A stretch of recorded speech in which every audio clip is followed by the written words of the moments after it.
Olá, tudo bem com você? Seja bem-vindo a mais um tema da lição da Escola Sabatina, aqui no canal da Igreja UNASP-EC, Igreja do UNASP, Campus Engenheiro Coelho. Também estamos transmitindo pelo canal Adventistas Oficial, que é o canal da Igreja Adventista na América do Sul, conhecido como Adventistas Brasil, porque neste trimestre, como nós já dissemos para você, nós estamos numa parceria entre o Departamento Ministério da Escola Sabatina da Igreja do UNASP Engenheiro Coelho com o SALT, Seminário Adventista Latino-Americano de Teologia, que também é gerido ali na divisão sul-americana, por isso nós transmitimos também pelos canais da Igreja Adventistas Brasil. Eu estou muito feliz com a sua presença, você tem nos acompanhado a cada semana, você tem compartilhado este vídeo, e esse é o meu apelo agora para você. Siga os canais, se você ainda não fez isso, mas mais do que isso, não só se inscreva, ative as notificações, entre no YouTube, Igreja UNASP-EC, entre no YouTube também, você pode ver aí o canal Adventistas Oficial, que é o canal da Adventistas Brasil. Entre nos nossos canais, ative as notificações, porque sempre que um novo vídeo vai ao ar, não só da lição da Escola Sabatina, mas o Estude Comigo do pastor Hernani Júnior, também os vídeos com mensagens especiais do pastor Elias Brenha, que é o pastor da igreja, e outras mensagens também de outros colegas, lives, sermões para abençoar a sua vida. Acompanhe, inscreva-se e ative as notificações, tudo bem? Eu espero que Deus abençoe você, porque essa semana iremos tratar de um tema muito especial. Nós iremos tratar do tema número 7, Aliança no Sinai. O Monte Sinai é um local icônico na relação entre Deus e o seu povo, cheio de imagens, cheio de simbolismos, e eu tenho certeza que Deus vai abençoar você lhe dando mais conhecimento a respeito deste tema, o tema número 7, Aliança no Sinai. Eu gostaria de mandar um grande abraço aqui a todos os amigos que nos acompanham. São muitos os comentários no Facebook, são muitos os comentários também no YouTube. Eu quero mandar um abraço especial para a dona Regina e o seu Sebastião, lá no interior do Espírito Santo, na cidade de Marataízes. Seu Sebastião e a dona Regina são os pais da Esther, uma amiga nossa, esposa do pastor Vinícius Petersen, que está se recuperando neste momento da Covid também. Um grande abraço para vocês aí no Espírito Santo, porque eu fiquei sabendo que vocês nos assistem. Espero que vocês estejam inscritos no canal também e acompanhando, tá bom? Meu irmão, minha irmã, da Igreja Adventista ou de outra denominação, eu quero convidar, então, os dois amigos que temos aqui para esta semana, esta semana de estudos, estar conosco, compartilhando o tema da lição. Eu vou chamar primeiro o pastor Bruno Ferreira.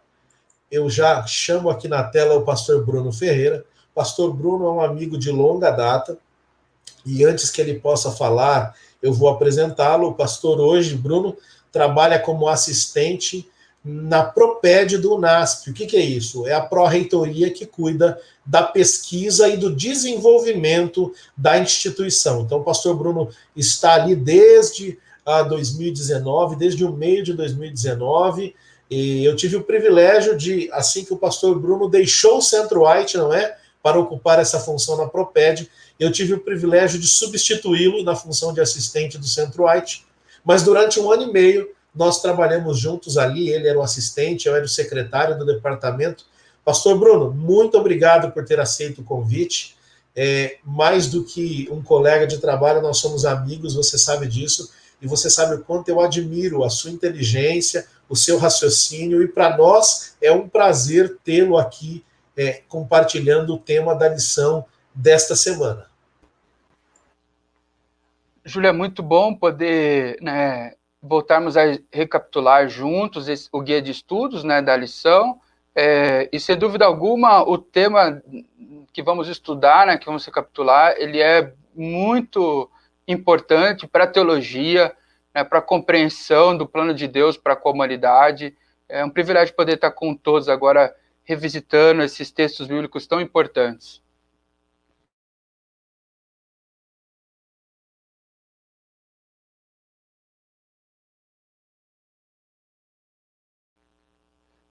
Tá mutado, Ju. Obrigado, pastor Bruno. A tecnologia a gente vai se adaptando aqui, né? Eu agradeço. Eu vou pedir licença para lhe tirar da tela e convidar aqui a pessoa que estará junto contigo compartilhando agora, né? Eu vou lhe tirar da tela e chamar aqui o pastor Vinícius Moleta. Pastor, eu não lhe vejo, a sua câmera está escura aqui, de repente está ainda se ajustando, não há problema, mas o pastor Vinícius Moleta, ele trabalha hoje na Associação Central Paranaense, onde exerce a função de pastor distrital. O pastor Vinícius Moleta acaba de cair, não há problema, ele vai retornar aí para nós podermos tratar desse tema. Enquanto o pastor Vinícius Moleta, que é pastor na Associação Central Paranaense, é pastor distrital na cidade de Castro, enquanto ele retorna, eu queria lembrar você que você pode acompanhar gratuitamente o nosso guia de estudos através do site da Casa Publicadora Brasileira. Você acessa o endereço mais.cpb.com.br/lição-adultos e você pode acompanhar gratuitamente não só este tema, mas também todos os temas gratuitamente do nosso guia de estudos, que este trimestre, esta temporada, tem como título A Promessa, a Aliança Eterna de Deus. Agora o pastor Vinícius já se ajustou, eu chamo ele aqui à tela.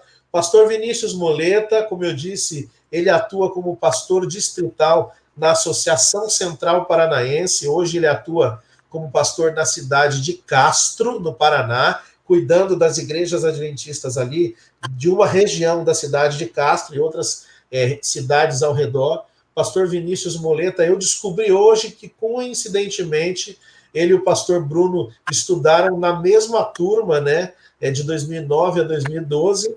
O pastor Bruno acabou ficando pelo UNASP e o pastor Moleta foi trabalhar já. Hoje ele atua como distrital, como sempre atuou. E o pastor Vinícius Moleta é uma das mentes, né, pastor Bruno?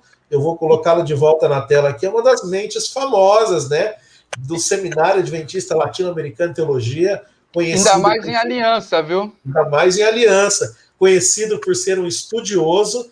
Então, pastor Vinícius Moleta, seja bem-vindo, obrigado por ter aceito o convite, e eu espero que você possa compartilhar aí aquilo que Deus tem lhe dado através do estudo da Bíblia com todos os nossos amigos, irmãos e irmãs que nos assistem a cada semana. Obrigado, Júlio, pelo privilégio de estar aqui com vocês, poder compartilhar um pouquinho do que a gente estuda. Pastor Bruno também, eu sei que é um grande estudioso aí, uma mente brilhante também. E aqui vocês tiveram o pastor Reinaldo Siqueira, que é o nosso pai de todos aí sobre o assunto da aliança. E eu vou tentar reproduzir um pouquinho do que ele me ensinou e o que eu estou estudando depois que sair da faculdade, que a gente não pode parar nunca, não. Muito bem, pastor Vinícius, obrigado. Pastor Bruno, eu queria convidá-lo nesse momento para fazer uma oração para esta lição, pedindo que Deus abençoe a nós, mas também abençoe os nossos amigos que vão recapitular conosco. Vocês sabem, muitos aqui acompanham a nossa lição da Escola Sabatina para depois poderem complementar a explicação ali na igreja. Então, que Deus nos dê sabedoria e dê também uma bênção a quem nos assiste. Por favor, pastor Bruno. Oremos. Santo Deus, obrigado pelo privilégio da vida. Era um momento tão conturbado em nosso planeta. Aqui estamos, ouvindo, recapitulando, ainda com recursos tecnológicos, porque o Senhor assim nos permite. Suplicamos por todas as famílias, todas as pessoas que passam situações adversas, tanto relacionadas a aspectos da saúde, tão complicada nesse ano de 2021, quanto outros efeitos que podem também ter sobre eles, né? Financeiro, econômico, trabalho, que de maneira especial todos que aqui estão nesse momento de recapitulação da tua palavra tenham a oportunidade de refletir sobre o teu cuidado para com o teu povo em todas as épocas, em todas as gerações, apesar das adversidades e desafios do deserto que passamos sobre essa terra. Que o Senhor nos permita ter esperança em tuas promessas, crer no teu retorno e confiar que teu Espírito nos guiará, dando sabedoria ao estudarmos a tua palavra. Isso suplicamos, em nome daquele que é o bom pastor, Cristo Jesus. Amém. Amém. Obrigado, pastor Bruno. Você que está conosco, eu quero convidar você, como toda semana fazemos, vamos ler o verso para memorizar juntos. Este, como nós já falamos, é o tema de número 7, a aliança no Sinai, dentro deste grande tema da aliança de Deus com o seu povo. Eu quero convidar você, então, vai aparecer aí já na sua tela, o verso para memorizar, que está em Êxodo, capítulo 19, verso 4. Êxodo 19:4 diz assim: Tendes visto o que fiz aos egípcios, como vos levei sobre asas de águia e vos cheguei a mim. Queridos, vocês sabem que Deus ele é muito pedagógico no seu ensino. Nós vemos no Antigo Testamento Deus ele ensinando de modo progressivo e também utilizando-se de símbolos, de imagens. Deus, ao longo de toda a história, nós vemos isso, por exemplo, no livro do Apocalipse, mas também no Antigo Testamento, no Novo Testamento, em especial no Antigo Testamento, Deus utilizando-se de símbolos, de imagens, para se apresentar ao povo, para ensinar ao povo quem ele era e para ensinar ao povo sobre a sua aliança, a sua promessa de transformação daquele povo que não era nada, num povo escolhido, que no coração de Deus desejaria Deus assim, que eles não só fossem um instrumento de salvação para outras nações, mas também pudessem depois viver com ele por toda a eternidade. Essa semana nós vamos discutir um pouco quais são as imagens que Deus usou para descrever o relacionamento dele, Deus, com Israel. Como essas histórias do Êxodo e também no Monte Sinai, elas podem nos ensinar sobre a nossa salvação pessoal. E afinal, qual era o papel, a função da lei, do decálogo, dos 10 mandamentos, ali na aliança do Monte Sinai de Deus com o seu povo? E aí eu convido novamente os meus dois amigos aqui, pastor Bruno Ferreira e pastor Vinícius Moleta, que são aqueles que vão estar na berlinda, né? Vão nos responder aqui as perguntas. E eu quero começar com o pastor Bruno. Pastor, o nosso guia de estudo vem nos mostrando que durante 400 anos, 200 como escravos, mas durante 400 anos o povo de Israel, o povo escolhido de Deus, descendência de Abraão, como nós vimos no tema da semana passada, ele esteve imerso no paganismo do Egito. O Egito tinha um panteão de deuses onde competiam com o Deus verdadeiro, e essa experiência claramente ela obscureceu, ela trouxe um prejuízo intelectual, um prejuízo cognitivo para o povo de Israel, e um prejuízo prático também no seu dia a dia de adoração ali. Quais são as ilustrações dentro desse contexto que Deus usa para descrever como ele leva Israel a sair do Egito até o Monte Sinai? E complementando, você vai falar desses símbolos, dessas ilustrações, como isso nos ensina a natureza da relação de Deus com o povo. Qual é a natureza dessa relação a partir desses símbolos? Por favor, explane, comente, amplie um pouco para nós agora essa temática. Nós temos aqui por exemplo, em Êxodo 19, verso 4, na tradução que eu tenho aqui na mão, diz o seguinte: Tende vistos o que fiz aos egípcios, como vos levei sobre asas de águia, né? No caso, o animal traduzido aqui foi traduzido como águia, né? Mas essas possibilidades, você pode até comentar sobre isso, e vos cheguei a mim. Então, o primeiro verso apresentado pelo guia de estudos é um verso que fala de Deus, né, de maneira protetiva, se comportando de certa forma como um animal, né, que cuida dos seus filhos e aconchega sobre as próprias asas.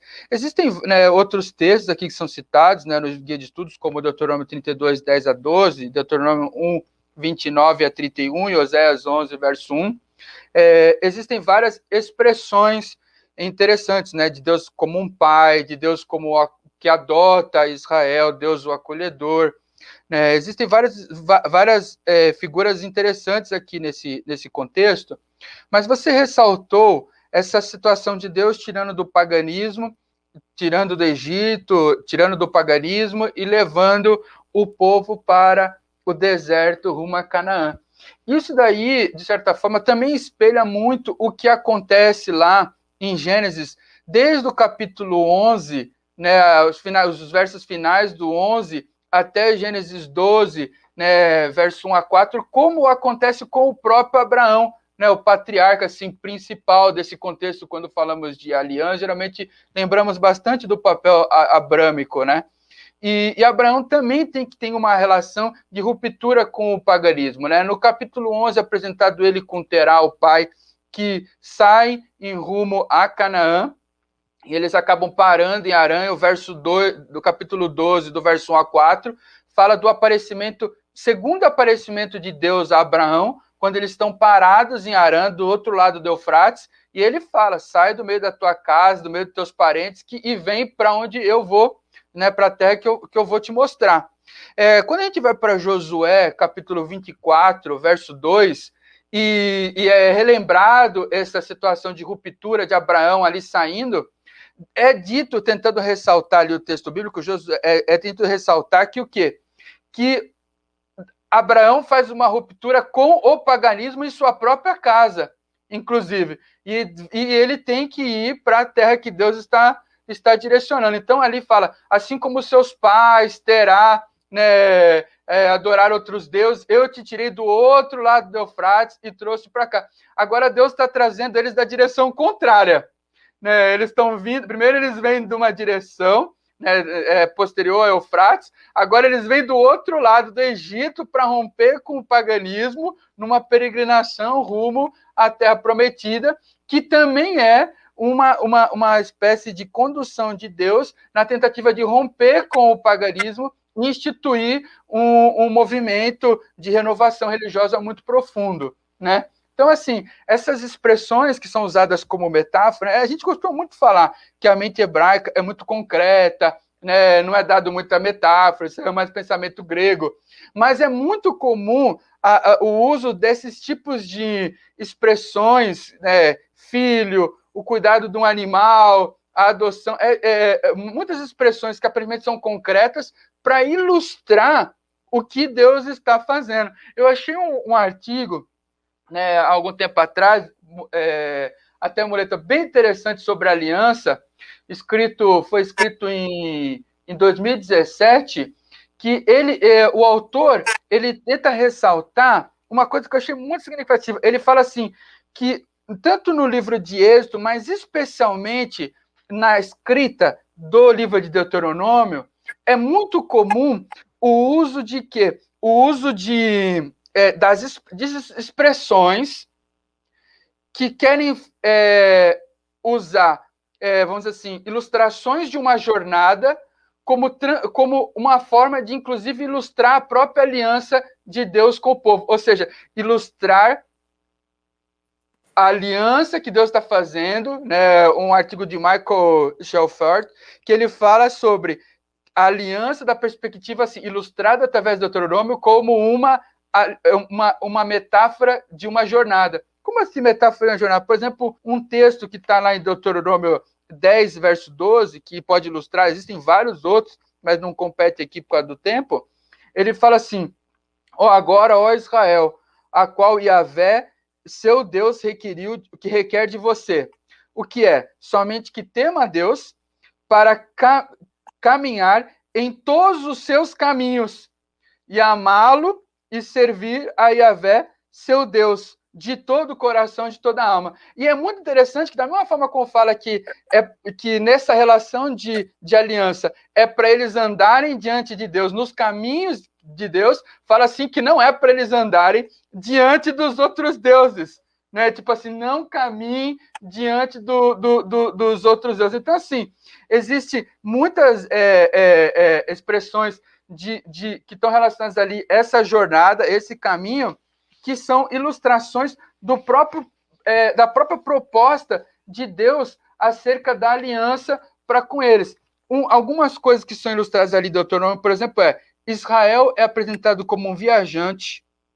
A instrução da aliança, que muitas vezes aparece, o termo instrução, é a estrada que Deus propõe, né? Ou seja, é o caminho na qual eles têm que andar. Eles não podem sair do caminho, se desviar. Então, tipo assim, não é para ser desse caminho, que é a quebra da aliança, é a violação. Deus fala muitas vezes do retorno ao caminho, que é o retorno à aliança. E também uma outra coisa que é bastante legal é que o termo transgressão também pode ser traduzido como está além do caminho ou fora dos limites. Então, assim, aqui a lição traz algumas, mas existem muitas metáforas que são extraídas de elementos concretos para tentar ilustrar como Deus quer tirar um povo do paganismo e levar para uma nova proposta de vida, né? E isso faz-se através de um concerto, de um relacionamento profundo de aliança, que é ilustrado de diversas formas, né? Pastor Bruno, o pastor Moleta vai complementar. Só me lembrei aqui rapidamente, durante os anos de mestrado ali na PUC São Paulo, um amigo, o pastor Peterson Bray, ele escreveu um artigo chamado Águia ou Abutre. Então, queria recomendar a você que nos assiste, digite aí no Google, Águia ou Abutre, Peterson Bray, você vai encontrar esse artigo muito interessante, que ele trabalha ali um pouco do contexto do papel da águia e também desse animal, o abutre, no contexto do Egito. É muito interessante. E eu e o Peterson, a gente teve o privilégio de ter o mesmo orientador, o Dr. Matias Grenzer, e o Dr. Matias Grenzer chamaria isso de uma narrativa exodal, ou seja, o êxodo, né, o caminho que é narrado esse povo no deserto, etc. Então, a narrativa do povo de Deus pode ser chamada de uma narrativa exodal. Pastor Moleta, por favor. Aproveitando a primeira imagem que o Bruno falou ali das asas de águia, eu me lembro de Apocalipse 12, verso 14, o seguinte: e foram dadas à mulher as duas asas da grande águia, para que voasse até o deserto, ao lugar ali onde ela é sustentada. Então, a gente percebe que essa imagem da aliança, a gente vai até falar isso aqui mais para frente, mas ela não é exclusiva a Israel. Quando ali falamos ali da igreja, do povo de Deus, o povo de Deus, que é o povo de Israel no passado e é o povo de Deus hoje em dia, ele também é sustentado no deserto pelas asas de águia de Deus da aliança. E uma coisa que na escola, na faculdade, eu até fiz um sermão sobre isso, que falava o que é ser parte do povo de Deus. Eu acho que o resumo quem faz parte do povo de Deus é quem está em aliança com ele. Desde lá de Adão e Eva até a volta de Jesus, quem está em aliança com Deus, quem tem um relacionamento com ele, é quem faz parte do povo de Deus. E a gente vê que João ele tira ali de Deuteronômio essa figura das asas de águia protegendo pelo deserto, sustentando, para mostrar que o mesmo caminho que Israel fez, o caminho da aliança, é o caminho que o povo de Deus, após Israel, continua fazendo. E o Apocalipse deixa isso bem claro, que vai ter a volta de Jesus. Pastor Moleta, muito obrigado. Você que nos assiste até aqui, você percebe que Deus ele realmente trabalha num formato pedagógico. Existem símbolos que são utilizados no Antigo Testamento e são repetidos no Novo Testamento, tudo isso porque Deus ele realmente tem um método de ensinar, e o conhecimento ele é progressivo, né? Nós não ensinamos matérias complicadas no jardim de infância, né? Você não ensina problemas matemáticos, potências para quem está ali na primeira série. Então, é importante entender que Deus trabalha dessa forma também. Portanto, meu amigo, minha amiga, você que me assiste, eu tenho certeza que deste método divino também você tem se beneficiado e a cada semana tem aprendido um pouquinho mais sobre a aliança dele. Mas, pastor Moleta, agora uma pergunta. Lá em Êxodo 6, 6 e 7 diz assim: portanto, diga aos filhos de Israel, eu sou o Senhor.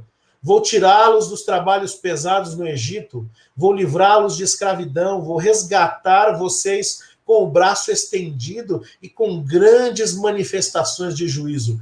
Eu os tornarei por meu povo e serei o seu Deus. E vocês saberão que eu sou o Senhor, seu Deus, que os tira dos trabalhos pesados do Egito. Pastor Moleta, baseado nessa ideia, pergunto, qual é a função de Deus para conosco, seres humanos, dentro desse contexto da aliança, visto que aparece muitas vezes Deus falando eu. Então ele fala de si na primeira pessoa, né? Muitas vezes. E como entender essa ideia de resgatar ou comprar o povo? Comprar como? Que preço? Nós temos algum valor assim muito grande que faça Deus dispensar algo tão valioso para nos comprar? Comenta um pouco dessa questão. Eu vou pegar carona no artigo que o pastor Bruno lhe comentou aqui agora, dessa questão que Deus usa a ilustração da jornada, e eu vejo que um dos motivos para a aliança do Êxodo é ensinar o paradigma da salvação. O Êxodo está ali para mostrar como todos os seres humanos vão ser salvos. Só parou para pensar por que o povo de Israel ele foi para o Egito? Porque, olha, Abraão, Isaac, Jacó, seus filhos já estavam em Canaã. Por que eles saíram de Canaã e foram para o Egito? Porque Deus mandou eles lá, para depois fazer todo aquele milagre, as 10 pragas, a abertura do Mar Vermelho, a peregrinação do deserto, tudo isso para eles voltarem onde eles já estavam. Existem muitas razões para isso, mas uma razão principal é que Deus ele quer ensinar como os seres humanos são salvos. E essa aliança que Deus fez com o povo de Israel no Sinai, a aliança do Sinai, está aí para nos mostrar por quê. Porque o povo de Israel ele estava em escravidão. E quando nós vamos para o livro de João e vários outros livros do Novo Testamento, Jesus ele deixa muito claro que o ser humano estava na escravidão do pecado. E qual foi a solução divina para a escravidão do pecado? Foi a Páscoa. Foi a morte do Cordeiro, que nós entendemos que já era um símbolo para a morte de Jesus na cruz. Então, primeiro nós estávamos escravos do pecado, depois nós fomos libertos pela Páscoa. E após nós sermos libertos da escravidão do pecado, aí sim, depois disso, Deus vai lá e dá a lei, dá os 10 mandamentos no Sinai. Depois que ele abriu o Mar Vermelho, depois que ele livrou o povo, depois que ele agiu poderosamente para salvar o povo de Israel, então aí vem a lei do Sinai. E quando eu vou lá para o livro de Êxodo, capítulo 20, quando começa os 10 mandamentos, antes de Deus falar, os 10 mandamentos falam o seguinte: então falou Deus todas essas palavras. Eu sou o Senhor teu Deus, que te tirei da terra do Egito, da casa de servidão. Então, a aliança do Êxodo, que inclui os 10 mandamentos, como uma parte da aliança das estipulações, ela deixa bem claro que antes de nós recebermos a lei, nós já fomos salvos. Deus podia trabalhar o seguinte: olha, eu vou dar aqui os 10 mandamentos, vou dar para vocês 6 meses. Se em 6 meses vocês cumprirem tudo certinho, eu tiro vocês do Egito. Se fosse assim, nós seríamos salvos pelas obras. Às vezes merecer a salvação. Mas eu sou o seguinte: não, vocês são escravos, perdidos no meio dessa confusão que está o Egito religiosa, e eu vou lá com o Cordeiro Pascal, vou pagar o preço, que a gente vai falar um pouquinho sobre isso rapidinho, e depois de liberto pela Páscoa, Deus nos liberta da escravidão do pecado, que é a salvação, a justificação pela fé, e agora que eu já estou salvo, agora que eu já sou livre para escolher, Deus fala assim: escolha me obedecer, escolha ter um relacionamento comigo, e aí entra a lei. E dentro do Pentateuco, a gente percebe que ali do livro de Êxodo até o livro de Deuteronômio, o assunto principal, tirando algumas narrativas, é a aliança de Deus com o povo de Israel. As estipulações, as bênçãos sobre a obediência, as maldições sobre a desobediência. E uma das partes do livro de Levítico, especificamente, que fala sobre como o povo deveria ser um povo separado, nós temos ali várias leis, que também tinham um papel didático. E uma das leis que tem lá é a lei do resgatador, que quando alguém caía na escravidão, algum parente próximo tinha que resgatar ele. E para poder resgatar, ele tinha que ter condições financeiras e ser um parente próximo. Por exemplo, por mais que eu goste do pastor Bruno, eu não poderia resgatar ele, porque nós não somos parentes. E o que essa lei do levirato quer nos ensinar? Ela quer nos ensinar que Jesus Cristo teve que se fazer carne, o verbo se fez carne, quer dizer, ele teve que se tornar um parente nosso e pagar o preço, coisa que nenhum de nós pode pagar, porque nós não temos vida em si mesmo. Então, nós que estávamos escravizados pelo pecado, o preço para nossa libertação era pagar o salário do pecado, que é a morte. E somente Deus, que tem vida em si mesmo, Jesus Cristo, se tornou um parente quando o Verbo se fez carne e nos resgatou. Isso tudo faz parte da aliança de Deus no Sinai. Você entende, você que está nos acompanhando, era necessária uma aliança entre Deus e o povo de Israel. Porque sem essa aliança, o povo em pecado nunca poderia ser resgatado. O pastor Moleta falou aí do Goel, o resgatador, não é? Que quando alguém era vendido como escravo, ou quando uma viúva perdia o seu esposo, o seu irmão, por exemplo, também teria que casar-se com ela ali, assumir a família. Algumas das leis estabelecidas por Deus para manutenção da ordem, das leis civis, mas elas também têm um aspecto espiritual. E Cristo, ele foi o nosso grande Goel, o nosso grande resgatador. Pastor Moleta, quer complementar? E continuando na narrativa do Êxodo, então nós tivemos ali a escravidão, a Páscoa, a lei, depois disso veio a peregrinação e, por fim, o galardão na Terra Prometida. A mesma coisa acontece conosco, então. Escravidão do pecado, Jesus morreu na cruz para nos dar a libertação do pecado, recebemos a lei não como um pré-requisito para a salvação, mas como uma estipulação de um compromisso com Deus. Então nós temos a nossa peregrinação aqui nessa vida, aguardando a recompensa que é a Terra Prometida. Então, a narrativa do Êxodo, que ela está ali de maneira didática para explicar, primeiro de tudo, como foi que Deus se relacionou com o povo de Israel, mas também é um paradigma, uma miniatura do plano da salvação para cada ser humano, desde a escravidão do pecado até a nova terra, novos céus e nova terra. Obrigado, pastor Moleta. Eu tenho certeza que essas imagens, essas ilustrações colocadas aqui vão ajudar muito os nossos amigos. Agora, pastor Bruno, aliança no Sinai. Eu queria que você, com a sua mente analítica, né, organizada, sistemática, o que nós enxergamos ali no Êxodo em relação aos eventos cronológicos? Como isso chama a atenção do leitor para essa cronologia? Qual é a sequência? Comente um pouco para nós da sequência que ocorre, né? Ali, a aliança do Sinai, qual é a sequência dos eventos? Eu comentei aqui, mas por que era necessária essa aliança? Por favor, pastor Bruno.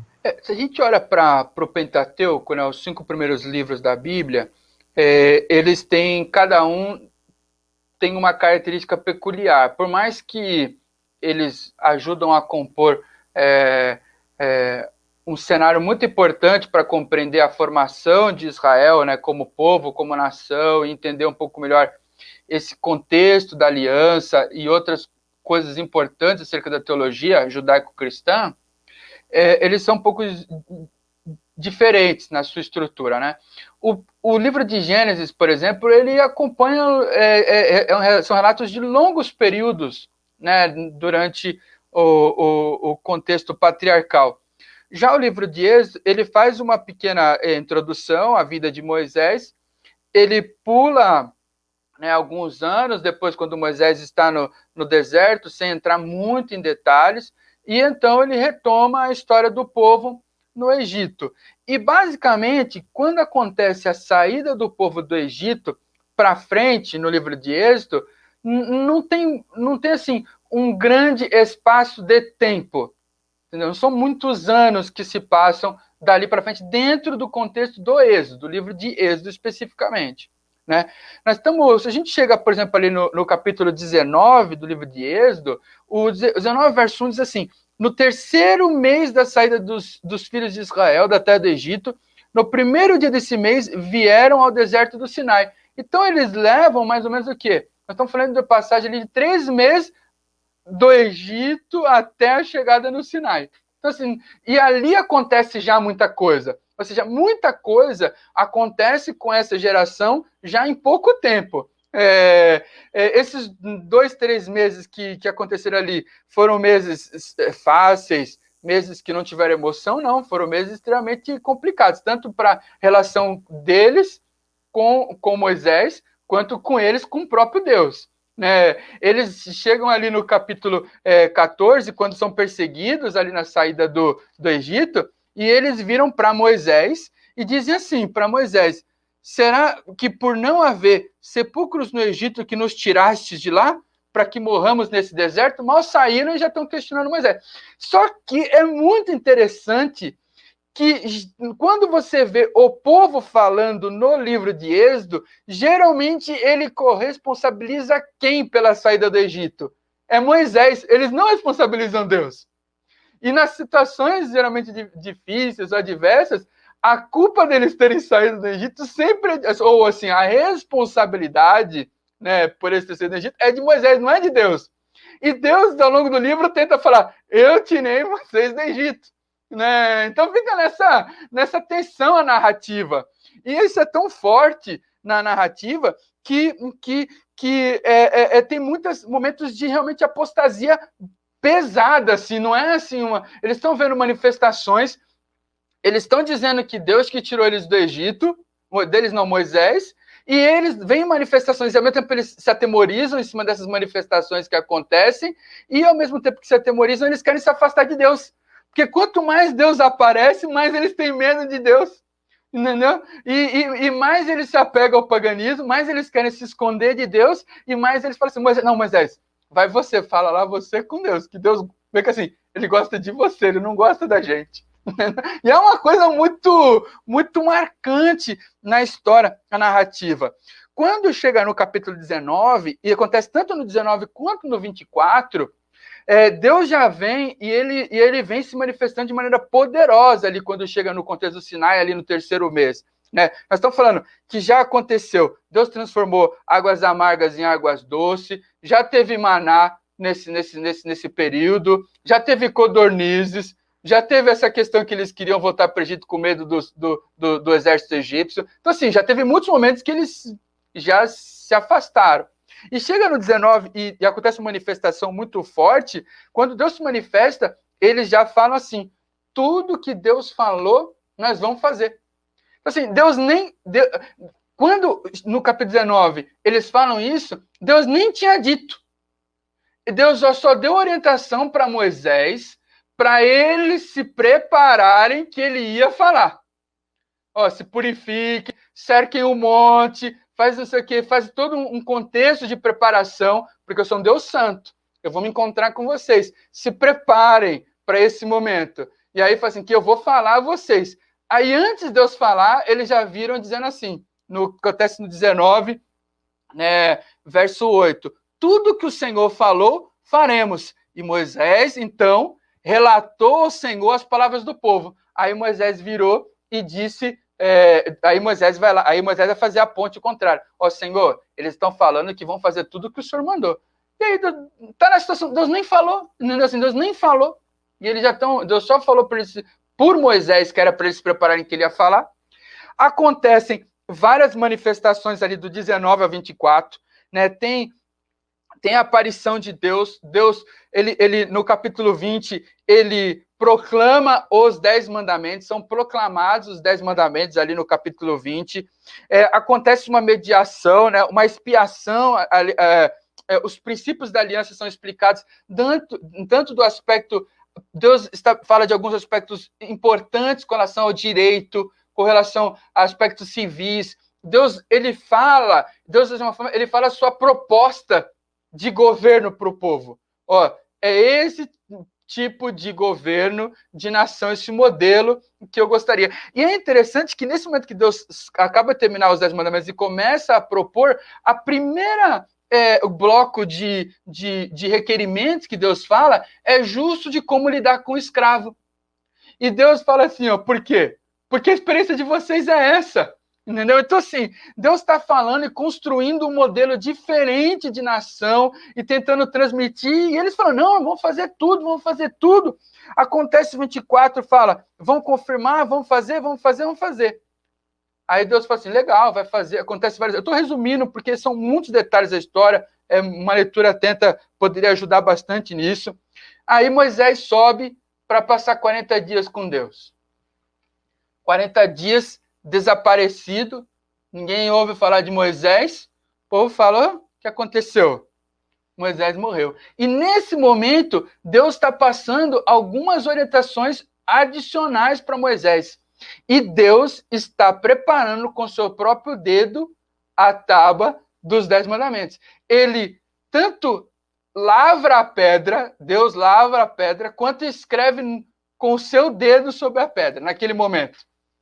Só que, passando os 40 dias, ou seja, nós estamos ali completando poucos meses que eles saíram do Egito, o que eles fazem? Moisés não vai voltar, eles já começam descumprindo qual? O primeiro. Já começam a fazer imagem, já começam a adorar outros deuses, já começam a comer, nem precisa chegar nos outros, já começam fazendo tudo errado dos primeiros mandamentos da aliança. E fica aquela situação, Arão pega, e é muito legal a situação. A gente geralmente coloca a situação, Deus é o ruim, Moisés é o bom, Moisés intercede, não sei o quê. Moisés, Deus avisa para ele que o povo se rebelou. Inclusive, Deus fala para Moisés assim, ó, o povo está dizendo que foi você que tirou eles do Egito.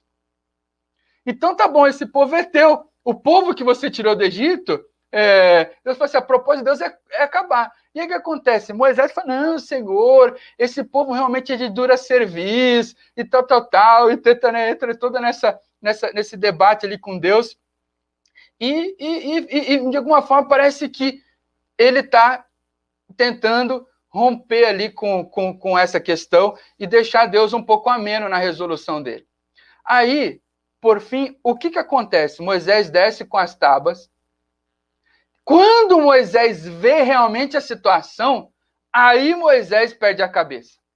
Aí ele pega, joga as pedras quebra as pedras, já junta lá, fala quem está do lado dele, quem não tiver, para passar a espada. Ou seja, tudo aquilo que ele, teoricamente, está dizendo para Deus não fazer, quando ele vê a situação, aí ele também fica nervoso. Só que o povo vai, renova ali aquele relacionamento com Deus, e ele volta no fim, né, na sequência, suplicando para Deus realmente aceitar o povo, que é um povo de dura serviço. Então a gente vê essa relação muito complicada ali, são pequenos espaços de tempo. Mas uma coisa que me ressalta muito forte é que esse povo que recebe esse momento no Sinai tão precioso, e que aparentemente está dizendo que vai fazer tudo o que Deus pede, só que com um pouco de tempo já começa a desobedecer a Deus, com um pouco de tempo já começa a se apostatar novamente, não reconhece que Deus é o libertador, Deus é aquele que traz a liberdade, Deus é aquele que traz o resgate, como o pastor Moleta ele colocou muito bem. Eles nunca reconhecem isso claramente durante o período do Êxodo, né, da narrativa no texto do livro do Êxodo. E é um povo que, infelizmente, é uma geração que morre no deserto, por causa da sua dureza, por causa da sua incredulidade, e lá fica. Entendeu? Deus estava disposto a fazer uma aliança, e o povo entra numa aliança com ele, que inclusive é entendida como uma aliança baseada no quê? Na perspectiva de que eu consigo fazer o que é certo. Eu sei o que eu tenho que fazer, deixa comigo, eu vou fazer certinho. Ellen White, inclusive, ela traz isso de uma forma muito significativa, né, na Revista de Herron, de 1884, e ela fala assim, que o povo, né, eu vou tentar até traduzir assim, o povo fala, tudo que o Senhor tem falado, faremos e obedecemos. Eles haviam testemunhado a proclamação da lei com terrível majestade e tremeram aterrorizados diante do monte. E, no entanto, há poucas semanas se passaram antes de violassem seu concerto com Deus e se curvarem para adorar uma imagem esculpida. O que eles estavam entendendo? Esse tipo de aliança sinaítica é uma aliança por causa da reação do povo de Israel, é uma aliança baseada na obediência, obedece e vive. No entanto, Ellen White tenta resgatar e diz assim, o concerto com Abraão já é diferente. O concerto com Abraão é um concerto baseado no quê? Deus imputa a justiça.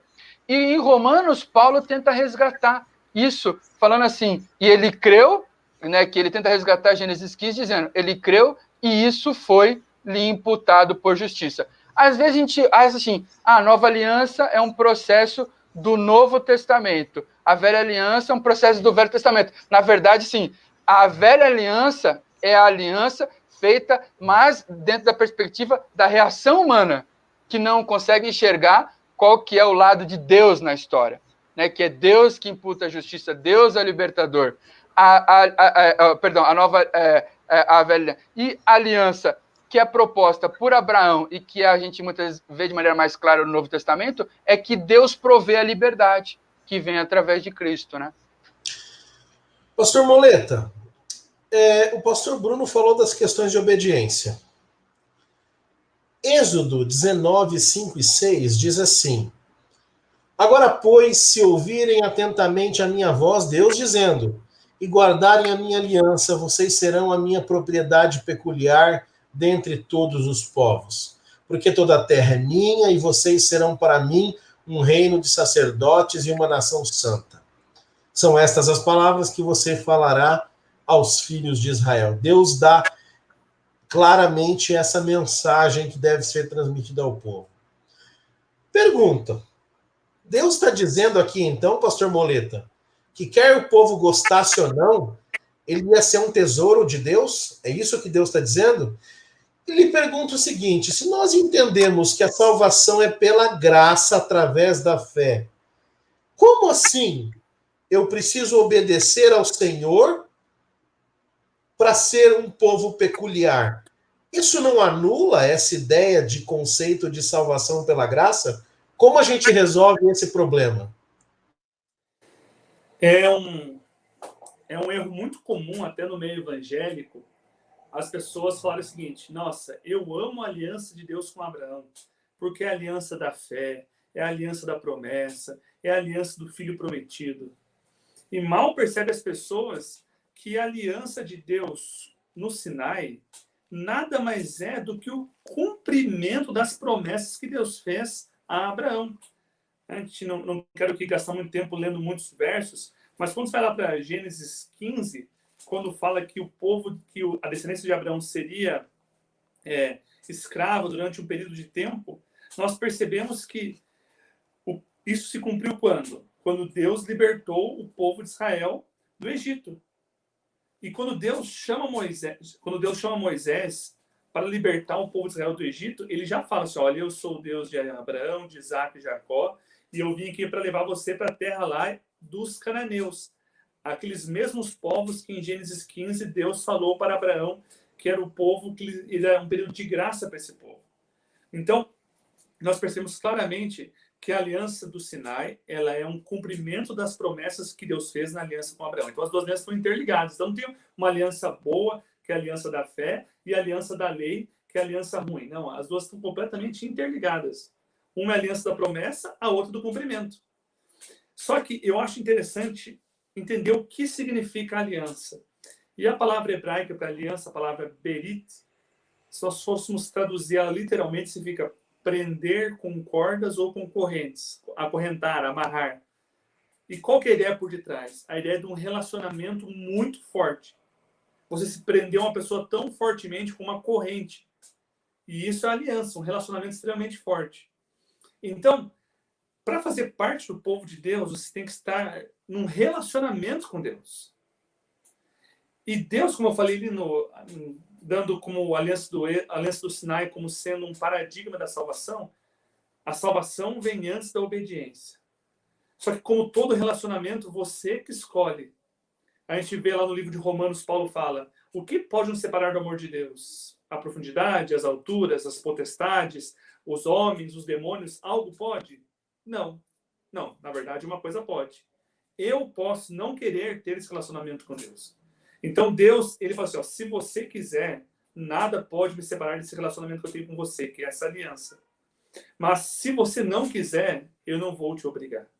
Nós entendemos que esse formato da aliança do Sinai, Deus usou uma linguagem comum para o povo daquela época. Existia um império muito forte naquela época ali, chamado Império Hitita. E os reis hititas, os imperadores, quando eles queriam chamar alguém para ser o seu vassalo, né, ele como sucerano, ele como vassalo, ele fazia um contrato, um compromisso, uma aliança. Existia um formato.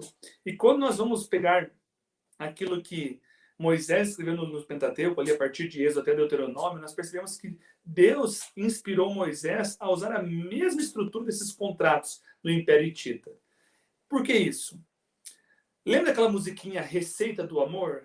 A receita que eu vou dar. Pessoal. Coloque uma colher de chá de amor, três copos de bondade, e coloque no coração o caldeirão, que é uma musiquinha que fala sobre a receita do louvor, e vai usando vários elementos. Quando nós ouvimos isso, nós sabemos que não é uma receita de verdade. Ele usou só o formato receita para passar uma liçãozinha para as crianças. Quando o povo de Israel ouviu a aliança de Deus com eles entenderam, é igual os reis fazem isso. Então Deus, ele é o sucerano e eu sou o seu vassalo. Então, se eu quero estar nesse compromisso, nesse relacionamento com Deus, então eu vou ter que cumprir algumas estipulações. Mas Deus me escolheu, não por eu ser obediente, não por eu ser perfeito, não por eu ser o povo mais vencedor. Deus escolheu por amor, me libertou. E agora que eu sou livre para escolher, porque o escravo pode escolher? Não, o escravo tem que obedecer. Mas depois que o povo se tornou livre, ele pôde escolher. Eu quero, sim, fazer parte desse relacionamento. Eu quero ser um vassalo, né? Um servo. Quando a gente pensa servo, assim, nossa, servo, escravo, servo. Não, o servo do rei, ele é o duque, ele é o nobre, ele é um administrador. Não é um servo que é aquele empregado terrível, não. Ele é um administrador. Deus nos colocou como mordomos do seu reino. Então, quando Deus ele nos coloca na posição de mordomos, ele vai assim, eu quero te fazer um relacionamento especial com você. E nesse relacionamento, eu quero dar para você uma vida melhor. E como você vai ter uma vida melhor? Aqui está a minha Torá, que é a palavra hebraica para lei. E a palavra Torá significa muito mais do que apenas lei, significa instrução. Então, o que Deus está dando para o seu povo ali não é assim, requisitos para ganhar a vida eterna. Não. São instruções para uma vida melhor aqui na Terra. E quem cumpre essas instruções pelo poder que ele dá, depois de nos salvar, vai ter direito à nova terra. Para o povo de Israel era Canaã. Para nós é a nova terra, novos céus, nova terra. O povo ele tinha liberdade para escolher. Tanto que aquela geração que saiu do Egito, só Josué e Caleb escolheram ser fiéis na aliança. O outro povo não confiou que Deus era um rei poderoso, que poderia dar para eles a vida eterna, dar para eles, a terra prometida. Eles não confiaram em Deus, quebraram o relacionamento. E só de eles quebrarem o relacionamento, a mão de Deus foi retirada deles. Não foi Deus que matou aquela geração. Mas aquela geração, sem Deus, não conseguiu sobreviver ao deserto, aos inimigos, às pragas, aos animais. Somente Josué e Caleb foram fiéis e ganharam o direito de continuar vivos. Então, quem quebra a aliança com Deus, não é que Deus diz, eu vou te matar. Não. Deus diz assim, você quer ficar longe de mim? Então você vai ficar longe da minha proteção. É que nem o meu celular. Ele está carregado. Se eu tiro da tomada, ele vai descarregar e vai deixar de funcionar. Aqueles que se desligam da vida, que escolhem se desligar da vida, o castigo não é o fogo eterno que não existe, mas é a morte eterna, que é estar desligado para sempre da vida. O que o pastor Vinícius colocou é muito importante, porque às vezes quando a gente faz uma explicação rápida, inclusive, sobre essa questão, as pessoas criam essa dicotomia, né? E tanto tentam polarizar obra e fé de um lado, aliança e novo e velho concerto. Só que acontece, o grande problema, e é comum, a Bíblia fala, né? A expressão de nova aliança, novo concerto, não é uma expressão, é uma expressão bíblica, né? Tanto que ocorre em Jeremias quanto ocorre no livro de Hebreus. Nós temos uma dificuldade ali, não é com a proposta de Deus, nós temos uma dificuldade ali com a atitude do povo. Tanto que os momentos em que é falado sobre a nova aliança, tanto no livro de Jeremias quanto em Hebreus, a proposta é o quê? Farei nova aliança. E imprimirei nos vossos corações o quê? A minha lei. Porque o povo dizia, não, vamos obedecer. Só que, na verdade, era um povo que não queria obedecer. Extremamente desobediente a Deus e aos seus reclamos da aliança. Só que aí, a proposta de nova aliança se dá justamente em cima do quê? Que Deus promete, através do processo salvífico de Cristo, que tanto imputa a justiça quanto a comunica através da salvação, de que ele ia imprimir as suas instruções no nosso coração, ele imprimia a lei no nosso coração. Então, muita gente descreve, né, até de forma polarizada, mas existe um elo que liga as duas, e o que torna um problema, na verdade, é a atitude do homem naquele contexto, né, que leva a um contexto que Deus fala assim, não, temos que recuperar isso aqui. Desse jeito não dá, entendeu? Para você que nos acompanha, fazendo um rápido resumo até aqui, você entendeu que fazer parte da aliança de Deus é um privilégio. Né? Deus, como todo-poderoso, soberano, quando ele entra em aliança com o homem, é um privilégio para o homem. Porque o homem, quando entra em aliança com Deus, ele entra em aliança com Deus porque Deus já o salvou, não para ser salvo. Há uma confusão muito grande no meio evangélico hoje, onde as pessoas dizem assim, eu não preciso guardar os mandamentos porque eu fui salvo pela graça. Mas é exatamente o contrário. Por ter sido salvo pela graça, é que nós, então, guardamos os mandamentos, entramos no evangelho. E para você que me escuta, para você que me acompanha agora, meu irmão, minha irmã, de qualquer denominação, eu queria dizer para você. O Senhor Jesus disse assim, se me amais, guardarei os meus mandamentos, os meus estatutos. É muito mais do que apenas os 10 mandamentos, é todo o decálogo, é toda a Bíblia, toda a Torá, o Novo Testamento, é aquilo que Deus apresenta como sua palavra. Ok? Então é importante entendermos isso para que você realmente não ache que guardar os mandamentos é legalismo. Legalismo é guardar os mandamentos para ser salvo pelas obras. Agora, quando você obedece os mandamentos de Deus, toda a palavra dele, incluindo os 10 mandamentos, você está fazendo isso de coração. É uma resposta de amor que você está dando para Deus. Eu preciso partir para as próximas 2 perguntas, pastor Moleta. Quiser complementar, 1 minutinho, vamos lá? Nem um minuto. Acabei de pegar aqui na minha estante esse livro aqui, um comentário bíblico de Deuteronômio, de um cidadão chamado Daniel Bloch. E ele não é adventista, mas ele estudou profundamente o livro de Deuteronômio para escrever esse comentário. Ele coloca como nome de O Evangelho segundo Moisés, porque ele entende que não tem ali salvação pelas obras, é salvação pela fé. E a lei de Deus tem um papel importante na vida do povo, e coloca que para nós, hoje em dia, essa lei continua tendo um valor. Quer dizer, quando a pessoa não precisa ser adventista para entender, dentro do contexto da aliança de Deus, no livro de Deuteronômio, que a lei de Deus é uma coisa legalista para ganhar salvação. O evangelho está lá. A lei faz parte do evangelho, não como um pré-requisito para a salvação, mas como um privilégio daqueles que são salvos viver a vontade de Deus aqui na terra. É um privilégio você viver a vontade de Deus.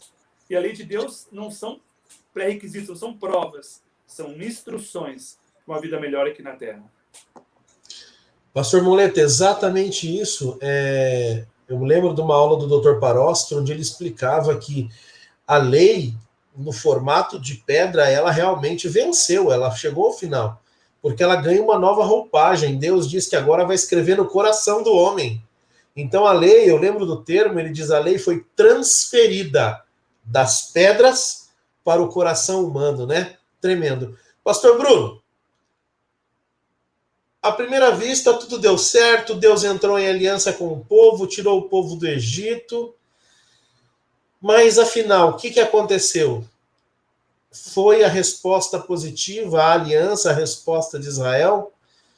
E se a Bíblia rapidamente fala, ou enfatiza muitas vezes, que as obras são importantes, por que é que elas não nos capacitam para ser salvos? A gente tem uma questão bem paradoxal aqui, né? Tipo assim, se a gente reforça um ponto, aí fica conturbado. A gente reforça o outro, também fica desequilibrado, né?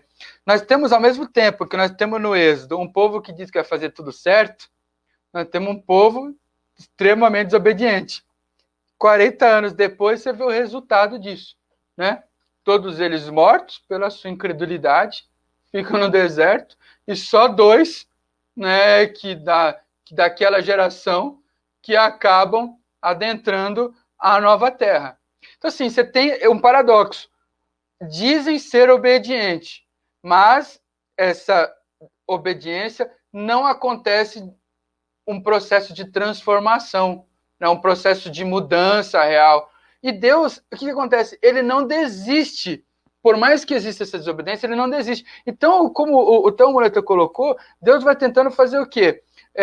Trazer várias metáforas, várias propostas que são plausíveis para aquilo que eles conseguiam entender, para de alguma forma tentar transmitir o que está acontecendo. A gente olha para isso e fala, mas é o povo lá. Quando você chega no Novo Testamento, acontece um processo similar. O livro de Gálatas, por exemplo, é um livro que é bem parecido com o problema que Moisés enfrentava no deserto. Deus, tipo assim, há pouco tempo depois, Paulo chega a dizer, inclusive assim, admira-me que estáis passando depressa daquele que vos chamou da graça para outro evangelho. Então, assim, Paulo está falando, mas vocês se desviaram tão rápido. É o mesmo sentimento de Moisés quando desce do monte, encontra o povo lá embaixo, e Arão chega ao ponto de dizer que jogou o ouro na fornalha e de lá saiu o bezerro. Nem assumir que eles forjaram o bezerro, ele não tem coragem de assumir. Ele fala assim, nós jogamos o ouro lá e saiu o bezerro. A gente pensa, quando a gente olha para o processo neotestamentário, acontece a mesma coisa. É muito bonito. Até ouvir do evangelho é muito bonito. Mas a proposta de Deus é uma transformação pessoal que muitas vezes a gente não se abre para ela, mesmo tendo uma boa teologia, ou tendo uma boa compreensão teológica. E a proposta de Deus é de uma transformação. Quando chega em Gálatas 6, quando Paulo vai encerrar o livro de Gálatas, ele fala assim, pois nem a circuncisão é coisa alguma, nem a incircuncisão, mas o ser nova criatura.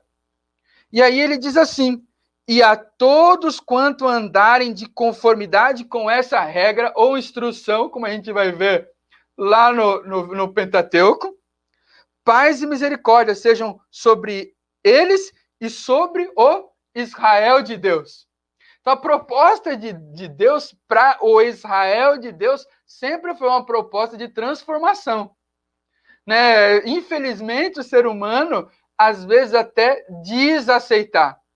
E Deus vai agindo, Deus vai realizando milagres, Deus vai dando bênçãos. Quando chega em Romanos capítulo 9, é dito, né, o Moleta citou o capítulo 8, nem a profundidade. Na sequência do capítulo 9 de Romanos, Paulo fala o quê? Ele fala assim, deles é aliança, é adoção, vem diversas promessas que estão neles.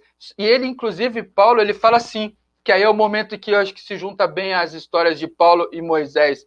Paulo, ali no capítulo 9 de Romanos, ele fala, quem desse eu fosse anátema para que eles pudessem estar de volta onde? Em concerto, em relacionamento, em aliança com Deus. Então, a dificuldade do ser humano é que ele até acha bonito a história do relacionamento, mas ele não entende que Deus está propondo nesse relacionamento uma transformação para uma nova criatura. A Paulo tentar mudar, romper um pouco com essa perspectiva apenas da regra, apenas do mandamento, assim, não é só cumprir o mandamento, é uma transformação, quando ele, inclusive, no capítulo 5 de Gálatas, fala assim, nós temos aqui o fruto do Espírito. E aí ele tenta ilustrar a mansidão. Todos os frutos do Espírito, de alguma forma, são relacionados exatamente com aquilo que Moisés vai viver no capítulo 33 e 34 de Êxodo. Quando ele acontece toda aquela situação, e aí ele volta para conversar com Deus, e ele quer conhecer Deus mais profundamente, e ele pede para ver a glória de Deus, os atributos que são descritos ali sobre Deus são os atributos que depois nós vamos encontrar em Gálatas 5, dizendo que são o fruto do Espírito, que Deus quer fazer o quê? Manifesto no homem. Então a gente acha assim, não, quando eu falei, qualquer ênfase, às vezes acaba criando um desequilíbrio, porque a gente fala assim, não, é lei, é isso, é aquilo outro, mas a proposta de Deus no seu cerne é a transformação do homem numa nova criatura, baseada nas suas instruções que manifesta o seu caráter. Entendeu? A pessoa, de alguma forma, isso se cruza. Esse é o relacionamento com Deus, porque isso, de alguma forma, inclusive, espelha a sua imagem para a humanidade.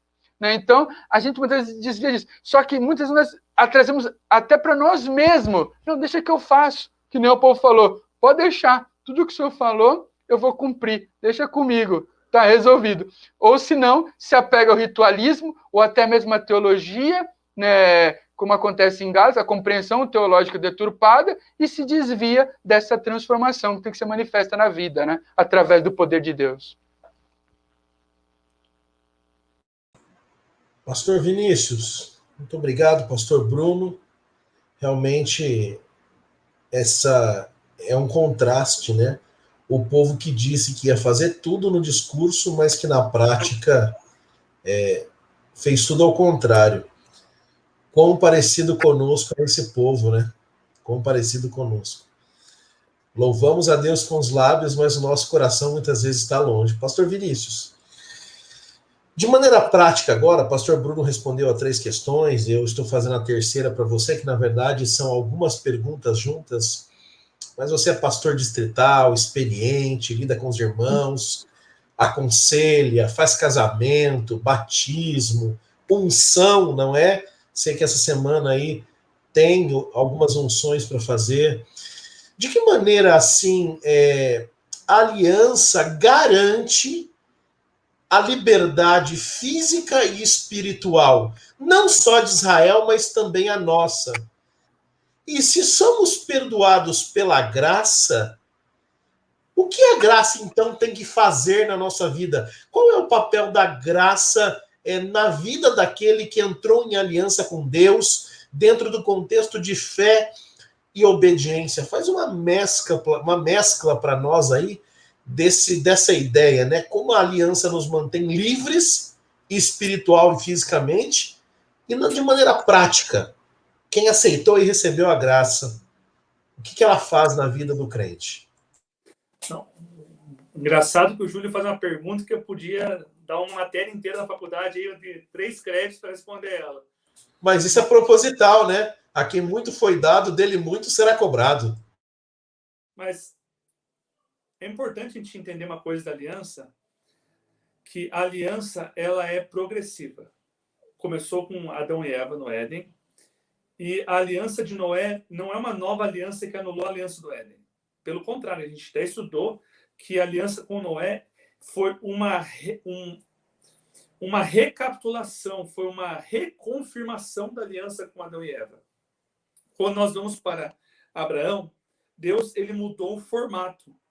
Em vez de tentar fazer uma aliança com toda a humanidade, como foi com Adão e Eva, como foi com Noé, Deus chama Moisés para que através dele as bênçãos da aliança chegassem para toda a humanidade.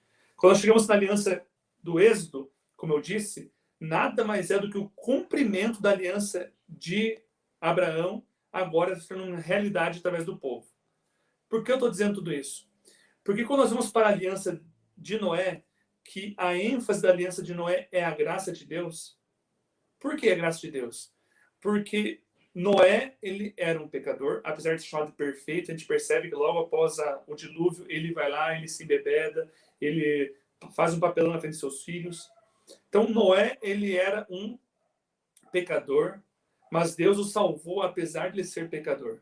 E quando nós vamos para o capítulo 8 e 9 de Gênesis, que fala dessa aliança, o sinal da aliança, que é o arco-íris, é um sinal para Deus, não é um sinal para a humanidade. A aliança de Abraão, a circuncisão, é um sinal para os filhos de Abraão levar na carne a promessa do descendente. Então, era um sinal da humanidade. Agora, o arco-íris é um sinal para Deus. Deus fala assim, ó, eu colocarei o arco, eu verei e eu me lembrarei da promessa. Então, o arco-íris é um sinal de Deus. Falando assim, ó, eu estou nessa aliança. E o que a aliança do Noé, com Noé, ele nos lembra, nos mostra, nos ensina? Que apesar da falha da humanidade, apesar da humanidade não merecer, Deus lhe continua fazendo a sua parte, que é mantendo a vida. E eu sei, meu irmão, que não é fácil ser adventista. Porque Hoje em dia, nós não temos como antigamente, talvez uma rotina de segunda a sexta de trabalho, final de semana livre.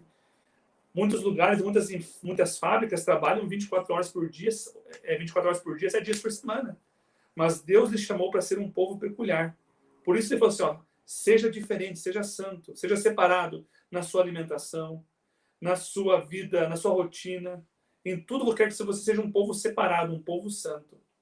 E apesar de você precisar ser um povo separado, a gente sabe que o pecado é uma realidade da nossa vida. Nós não queremos pecar. Mas, como diz Paulo lá, o pecado que habita em mim, o bem que eu quero não faço, mas o mal que eu quero, isso eu faço. Assim como Noé não queria ser um pecador, ele foi um pecador. E mesmo nós sendo pecadores e desejamos ter um relacionamento com Deus, Deus que colocou o arco-íris no céu para lembrar que não, a graça ainda está disponível. Por que eu digo isso? O arco-íris, nós conseguimos colocar ele no céu? A gente consegue manipular a atmosfera para surgir um arco-íris? Não. O arco-íris, ele é totalmente independente do homem e totalmente dependente de Deus, assim como a graça. Meu filho, diante do juízo final, e o dilúvio é uma miniatura, uma tipologia do juízo final. Diante do juízo final, o meu povo, ele vai receber a graça de Deus. Por quê? Porque eu decidi isso. Foi uma decisão minha. Aqueles que têm uma aliança comigo, assim como Noé teve, eles têm direito à vida.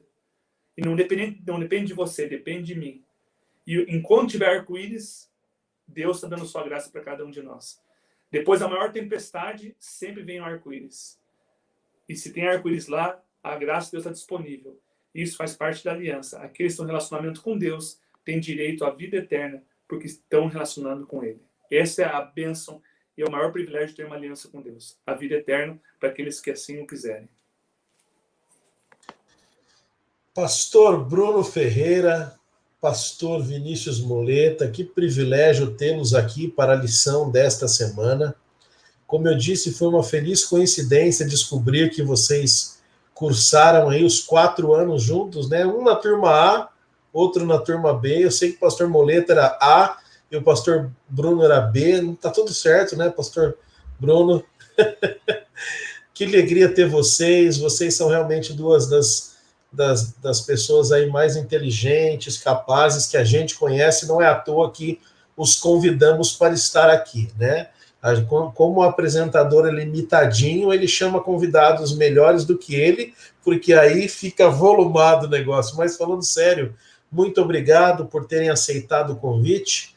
E eu tenho certeza que será uma bênção para aqueles que estão esta semana assistindo, seja para complementar o seu estudo, para depois também explanar na igreja. E eu queria dizer para você que nos acompanha, você que está conosco aqui, não deixe de estudar o seu guia de estudos, a sua lição todos os dias, ok?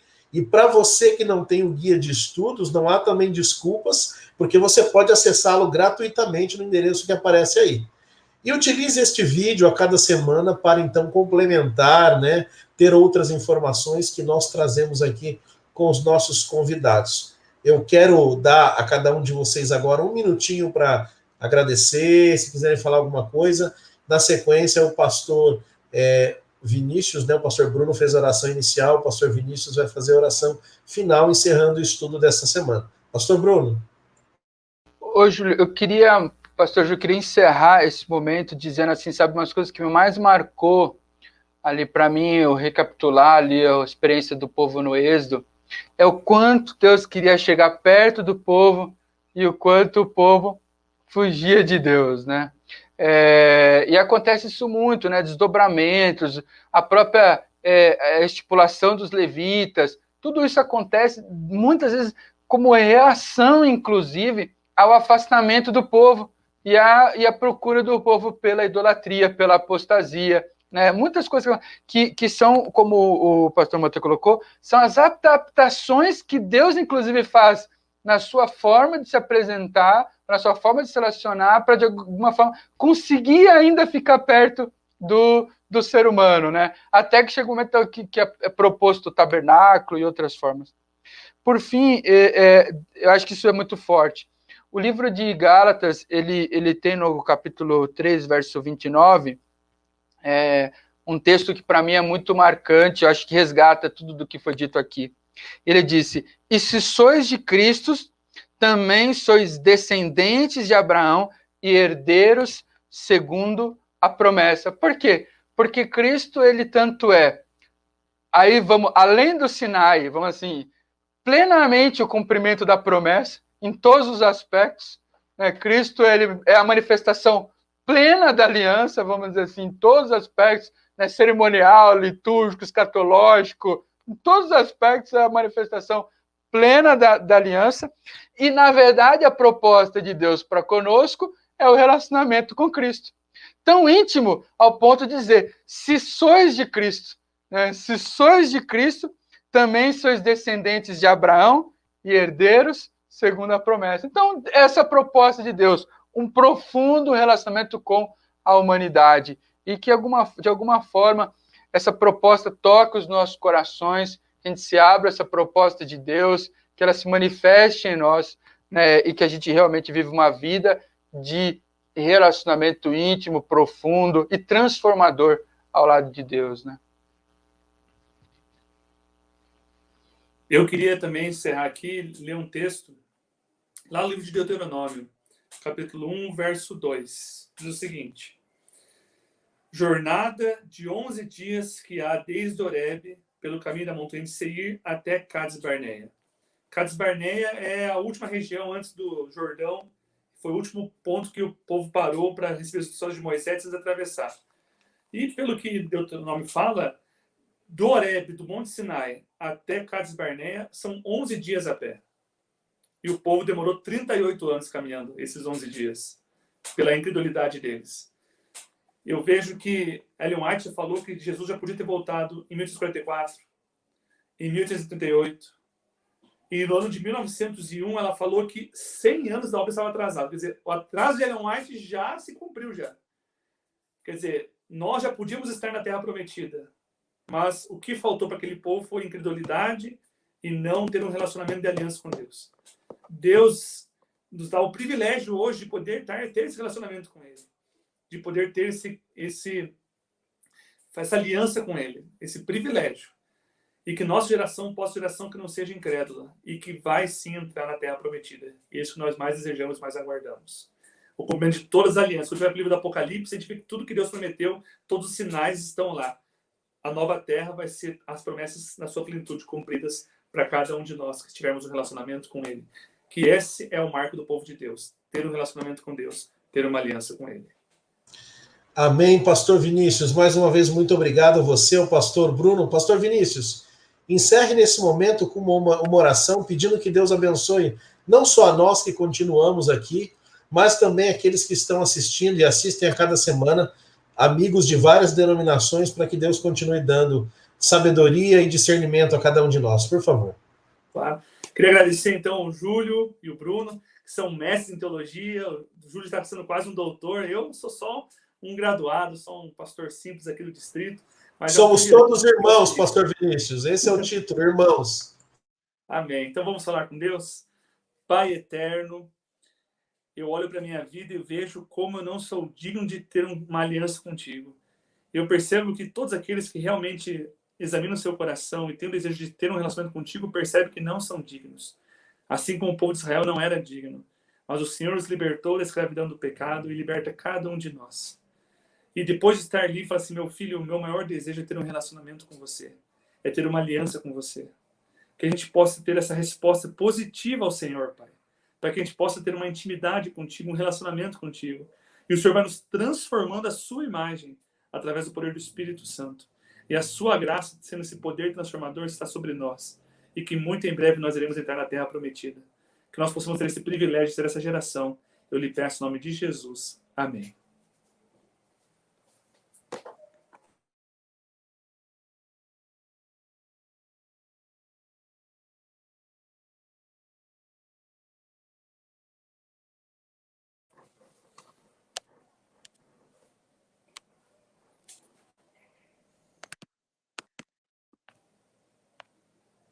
Obrigado, pastor Vinícius. Meu microfone fechou sem querer aqui. Eu estava animado, mas está tudo certo. Eu estou dizendo aqui, feliz da vida, que chegamos ao final, não é, do estudo dessa semana. Foi uma bênção. E eu queria lembrar você que está com a gente aqui, acompanhando a cada semana no canal Adventistas Brasil, canal Igreja UNASP EC, ative as notificações, marque o sininho, copie o link aqui deste vídeo, mande nas suas redes sociais, no grupo de WhatsApp da tua igreja, mande em todos os lugares aí que você compartilha informação. Eu quero mandar um abraço especial para o Abel Ferreira, Tayane Campos, Cida Vieira, Jundson Silva, Hilda Mesquita, Verônica, Marcelo Eizo, Dolores Silva, Júlio Oliveira, Eugênia Andrade. Obrigado, você que assiste, você que comenta. Comente, assista, mas mais do que isso, compartilhe as nossas redes sociais com seus amigos, porque compartilhando as nossas redes sociais, você estará compartilhando esperança, tá bom?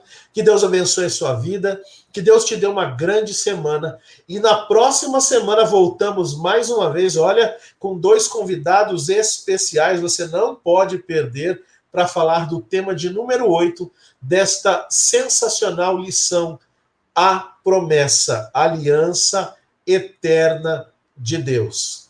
Um grande abraço e nós nos vemos então daqui uma semana, se assim Deus permitir. Que Deus abençoe você.